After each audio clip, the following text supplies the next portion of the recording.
It's Hyper Halloween.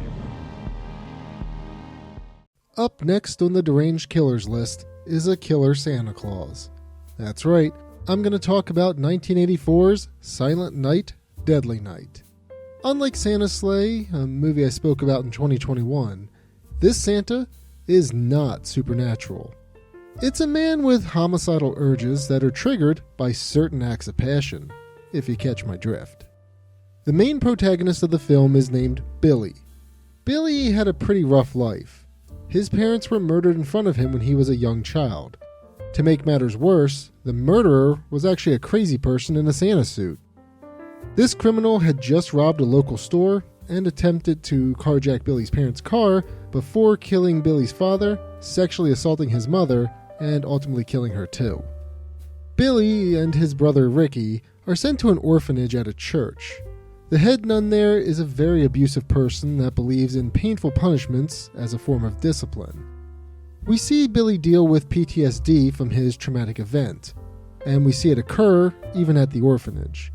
He's made to sit on a man's lap, who happens to be dressed as Santa.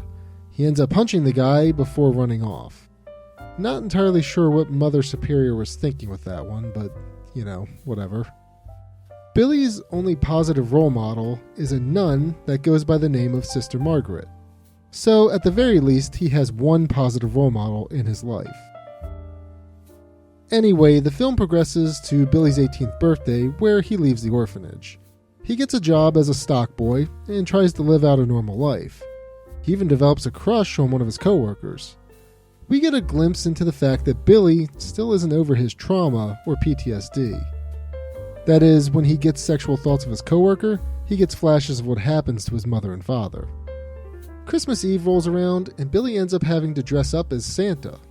This just further pushes Billy to insanity, as it keeps reminding him about the murder of his parents. To add to his rage, Billy sees a coworker try to rape his crush Pam. Billy ends up snapping and murders both of them before attacking the rest of the partygoers. As he learned throughout his years at the orphanage, punishment is good. He continues his rampage through the night and goes back to the orphanage to end Mother Superior. Of course, Sister Margaret knew about the murders and went to warn Mother Superior.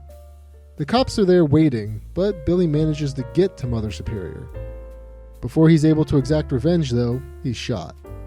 Of course, Billy is murdered right in front of his brother Ricky, setting up for a sequel. And a sequel they did make. Silent Night, Deadly Night actually has 4 sequels. Silent Night, Deadly Nights 2 and 3 follow Ricky as he takes out the garbage, and 4 and 5 are separate stories altogether. I won't go too much in the sequels, I'll save those for another time. Here's a couple of fun facts about Silent Night, Deadly Night though. It actually beat A Nightmare on Elm Street in the box office, well, at least for the first week. Silent Night, Deadly Night was heavily protested by concerned parents because of the depiction of Santa as an axe murderer. Somebody had to think of the kids, I guess.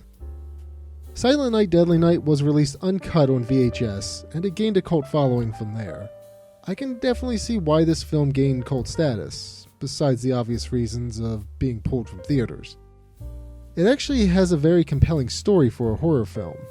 The film deals with some pretty heavy topics like PTSD and nature versus nurture in children. It's definitely not a movie for everyone, but it is a pretty interesting watch. If you're looking for a horror film with more psychological aspects to it, then check out Silent Night, Deadly Night.